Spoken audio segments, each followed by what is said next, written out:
The dusty station of Redemption Creek was cloaked in ochre dust as the train screeched to a halt.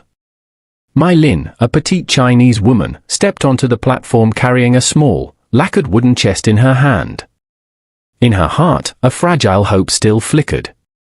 That after this long journey across an ocean and a continent, a home and a husband would be waiting for her.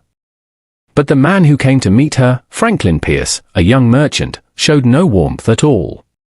He glanced at Mai Lin's slight figure, her traditional silk garments, and the delicate features of her face. Franklin let out a bitter laugh, his voice cutting through the crowd. "I thought I was marrying a respectable American lady. Turns out I got an exotic pet from the Orient." No one could ever call that a wife. His words tore through Mai Lin's dream like a knife. Townsfolk murmured among themselves. Some laughed out loud. And a child pointed and shouted, "Look, the China doll!" Mai Lin stood frozen, her hands trembling as they clenched the handle of her chest. Tears welled up, but she forced herself to lift her chin, even though her heart was breaking. Franklin turned his back and walked away, leaving Mai Lin slumped on the wooden bench at the station. Surrounded by mocking laughter and contemptuous stares, she curled into herself, abandoned in a foreign land like someone cast out by the entire world. Only the desert wind howled through the dust, swirling around a Chinese woman left behind, clutching her chest in silence, with nothing left but humiliation. The late afternoon sun cast long shadows across the Redemption Creek station as the sound of mocking laughter still lingered in the air. Mai Lin sat in silence, her slender shoulders trembling now and then. The lacquered chest rested by her feet, and suddenly the entire world seemed to shrink into a dusty corner of the wooden platform. Amid the noisy crowd, one man stood quietly watching. Jasper Thorne, a middle-aged rancher, wore a weathered leather coat, his grey eyes steady and his face worn with the marks of a hard life. He had lost his wife many years ago and had lived alone ever since on a patch of rugged land west of town.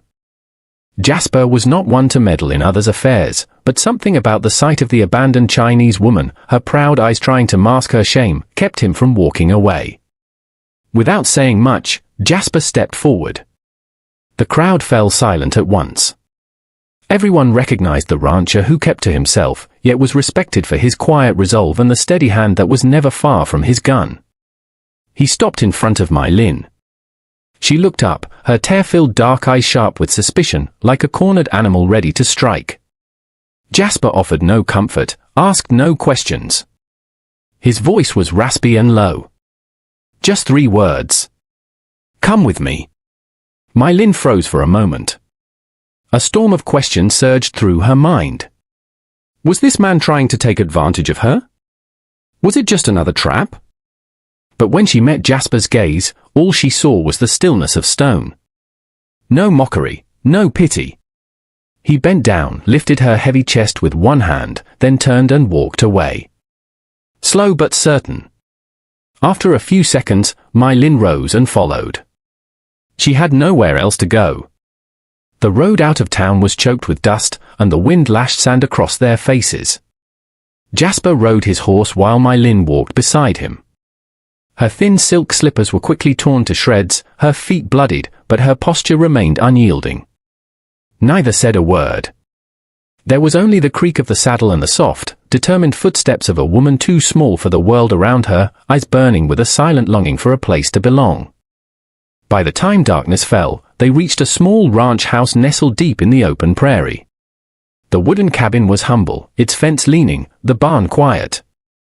Jasper opened the door and gestured. "There is room for you in here. If you want to leave, do it in the morning. But if you stay, live like a human being." Mai Lin paused at the threshold. Inside her, doubt and hope collided fiercely. That night, when she stepped into the first room in years that had a roof of her own, she knew her life had just taken a different turn. On her first morning at the ranch, Mai Lin woke to the sound of roosters crowing mixed with the howling wind across the prairie. Pale light filtered through the cracks in the door, revealing the worn silk of her dress. The night before, she had slept on a hard wooden bed beneath a patchwork blanket that was worn but clean, carrying the scent of sunlight. For the first time in so long, her sleep had not been haunted by cold or fear. In the kitchen, Jasper had been up for hours. He tended the fire, smoke curling through the small window frame. Without a word of greeting, he pushed a simple bowl of porridge toward her, then returned to slicing cured meat. My Lin sat down and ate quietly, her dark eyes stealing glances at this solitary man. He was weathered and silent, but in all his movements, there was not a trace of contempt. The day passed slowly. Jasper led the horse out to the field while My Lin, without being asked, picked up a broom and began sweeping the floor, straightening the chairs, patching the curtain by the window with a needle and thread from her chest. Her delicate hands, more used to fine embroidery, were clumsy with the rough fabric, but every motion was filled with determination, a quiet plea to prove she was not useless. By afternoon, Jasper returned with a bundle of firewood. My Lin stepped outside to help, her bandaged feet pressing into the cracked dry earth. He started to wave her off, but when he caught the resolve in her eyes, he silently set the bundle down. Together, they carried it inside without a word. Only the sound of labored breaths mingling with the wind sweeping through the grasslands. Night fell, and they sat across from each other at the dinner table. The dim oil lamp cast a golden light on Jasper's sun-worn face and the delicate lines of My Lin's cheekbones. The silence was heavy, stretching between them. At last, it was My Lin who broke it, her voice soft. "Why did you bring me here?" "Out of pity." Jasper looked up, his steel-grey eyes catching the glow in the dark. His voice was calm. "No. I just did not want to watch them treat you that way." The answer stunned her. After so many years of being seen as a burden, no one had ever spoken to her as if she were simply a human being. That night, as she lay down, a strange sense of hope welled up inside her. She thought of a dream long buried, a home. A man strong enough to stand beside her. A child who would one day call her mother. Things that had once felt impossibly distant now flickered like a faint light within this old wooden house. Outside the wind howled long into the night. But within My Lin's heart, for the first time there was a fragile and precious sliver of peace. Rumors spread fast in Redemption Creek. The little Chinese widow had been taken in by Jasper Thorne at his ranch. Some scoffed, others whispered, claiming the lonely old rancher had lost his mind. But in the shadowy corner of the saloon, Franklin Pierce, the man who once wrote to claim her as a wife, ground his teeth. Publicly humiliated in front of the entire town, he could not stand the thought of My Lin, his bride on paper, finding peace in someone else's home. A week later, Franklin returned to the station with a thug named Ben Hatcher, a brute with hands like mallets and a face carved in scars. Ben was infamous in the region. Wherever he went, bloodshed followed. Franklin knew better than to face Jasper on his own, so he hid behind the shadow of violence. That afternoon, Jasper and My Lin came into town to buy flour, nails, and a few seed packets. The air on Main Street tightened like a drawn bowstring the moment they appeared. Conversations died mid-sentence, fingers pointed. My Lin walked beside Jasper, her small form a stark contrast to his rugged frame. Her dark eyes remained steady, but her hand clutched the fabric of her dress a little too tightly. Suddenly, Ben stepped into their path. His voice grated like gravel. "This woman belongs to my boss. Hand her over and walk away." Jasper stopped, gently setting the sack of seeds on the ground. His grey eyes scanned Ben before settling on Franklin, lurking just behind the hired gun. His voice was calm, but it rang clear through the silent street. "She does not belong to anyone. And she has chosen to be with me." The crowd held its breath. For a second, silence froze everything. Then Ben sneered, one massive hand resting on the grip of the pistol hanging at his side. My Lin stood behind Jasper, her heart pounding. But in her eye sparked something new. For the first time, a man was standing in front of her, not to shame her, but to shield her. The air was thick with imagined gunpowder. The slightest twitch could set it all off. Jasper shifted half a step forward, his right hand hovering near the Colt at his hip. In the fierce red light of the setting sun, his lean frame seemed forged from steel, like the whole prairie had gone still with him. At last, it was Franklin who blinked. Fear won out. He pulled Ben back and muttered, "Not here." "Not now." They retreated, but Franklin's eyes burned with hatred. As Jasper and My Lin left the town behind, the whispers resumed. Some nodded in respect. Others shook their heads in scorn. But inside My Lin, only one thing echoed. He stood up for me in front of everyone. That night, back at the ranch, My Lin sat by the fire and spoke for the first time with strength. Her voice did not tremble. It was steady and clear. If you will have me, I will stay. I am not going anywhere. After the tense afternoon in Redemption Creek, Jasper's ranch became a rare haven of peace. My Lin tied her hair back, her nimble fingers gradually growing familiar with tending a small garden, mending torn shirts, and preparing meals. Jasper was a man of few words, but every morning, when he saw the small woman moving with quiet grace beside him, the emptiness that had long gnawed at his soul seemed a little lighter. One time, Jasper noticed My Lin's hands were raw and blistered from the unaccustomed work. Quietly, he left a small tin of salve on the kitchen table. My Lin found it and winced as she applied it, but did not push it away. Her deep dark eyes met his not just with caution now, but with something else. Gratitude. That night by the fire, My Lin spoke slowly in halting English. In my village, after my husband passed, they said I was a burden, to be sent away. But here, I feel warmth. Jasper did not answer. He simply added another log to the stove, letting the glow flicker across his sun-worn, wrinkled face. Then he gave a small nod. To him, home had ceased to exist the day fever took his wife and child. But now, maybe he did not want to live in that house alone anymore. Meanwhile, over in the Redemption Creek saloon, Franklin Pierce drowned his frustration in whiskey. The shame of that day still cut like a blade. He ranted to Ben Hatcher, voice slurring with drink. He stole that woman from me right in front of the whole damn town. If I don't take her back, what kind of man am I? Ben sneered, flashing a broken-toothed grin. Then let's wipe him out. One old rancher and one little foreign woman. Me and a couple of the boys can handle that. The plan took shape right there at the bar.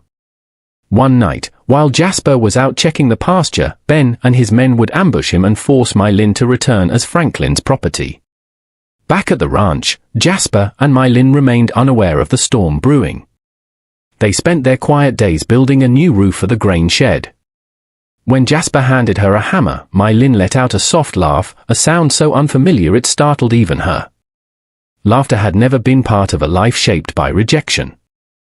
At night, Jasper sat on the porch, smoking his pipe, while My Lin sat nearby, mending a shirt, her small figure silent in the lamplight.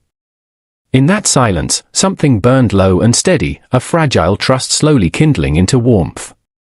But down at the far end of the valley, Ben's wagon wheels had begun to turn, carrying whiskey, gunpowder, and hatred. Darkness no longer meant the quiet of night. It now held the promise of a storm drawing near. A crescent moon hung low in the Arizona sky, casting a silver glow across the silent prairie. Wind whistled through the wooden fence, soft as a whisper in the dark. Jasper stood on the porch, his Winchester resting against the door frame. The old dog let out a low, growling bark, its hackles raised. Jasper knew something was coming. Inside, My Lin fed another log into the stove. Smoke curled into the air as firelight danced across her silk-clad shoulders. Her hand froze mid-motion. She had heard the dog.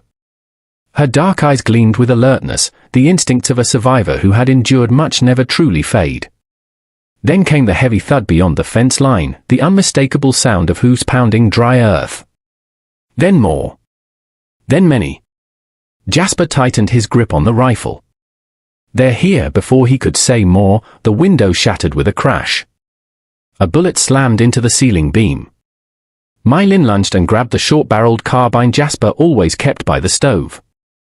Shadows moved across the yard. Ben Hatcher and 3 others, guns glinting under the moonlight.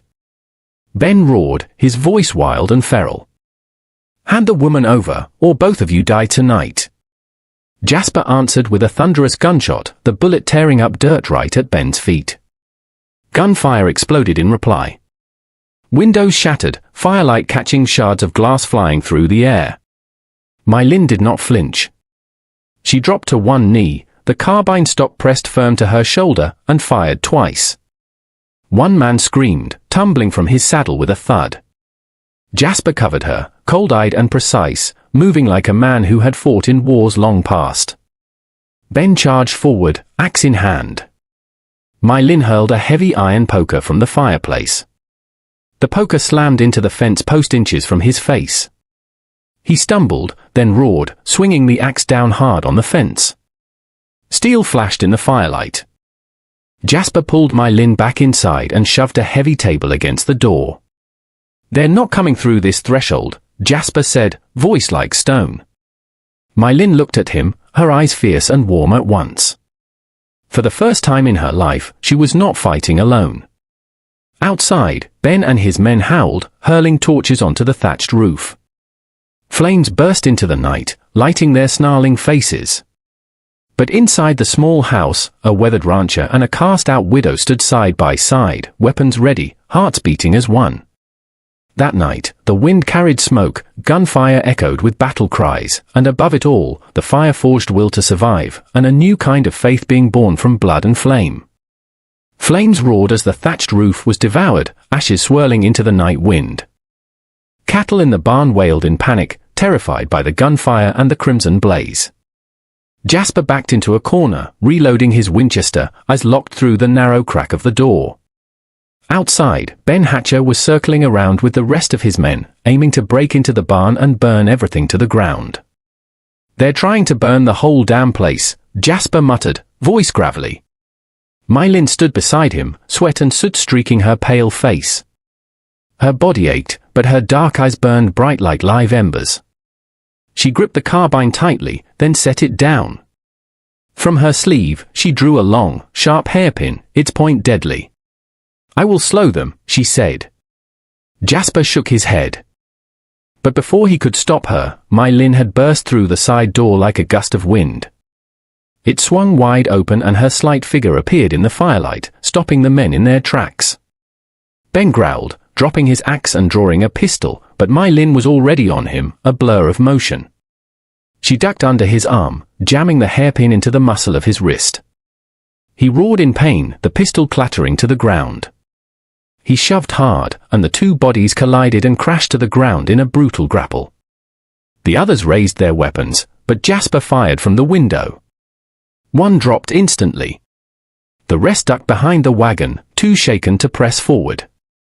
On the dry earth, My Lin and Ben wrestled. He was immensely strong, but she was quick and desperate. Her small hands clawed at his face even as he tried to pin her down. Blood trickled from a gash on her arm. But she fought with the fury of someone who would never submit. Ben bellowed and hurled her off with all his strength. They tumbled down the slope just behind the fence, kicking up dirt and sparks as firelight bathed the scene. He grabbed her hair, trying to slam her head against the ground, but My Lin's hand found a rock. A heartbeat later, she brought it down hard against his temple. He screamed, reeling. My Lin rose, her small body arching, dark eyes blazing with fury. With a cry that echoed through the entire valley, she grabbed his fallen pistol from the dirt and pressed the barrel to his throat. "You will never lay a hand on me again," she growled through clenched teeth. Ben gasped, blood seeping into the earth. When Jasper arrived, smoke still rising from his Winchester, he saw her. My Lin, small and unmoving in the flickering fire and ash, the heavy gun trembling slightly in her grip, but her gaze unwavering. Jasper placed a steady hand on her shoulder. His voice was firm and low. "That is enough. Tonight, we are still alive. That is victory." Ash floated into the air like a curtain falling on a battle written in flame and fury. The Redemption Creek Valley lay in quiet stillness after days of storm and fire. Franklin Pierce vanished from the land, unable to show his face again after such a humiliating defeat. The thug Ben, bloodied and broken, also fled, leaving behind only ash, gunpowder, and the memory of a night that lit the sky red. The ghosts that once haunted My Lin and Jasper had finally faded away. The ranch, though scorched at the roof and scarred by bullet holes, still stood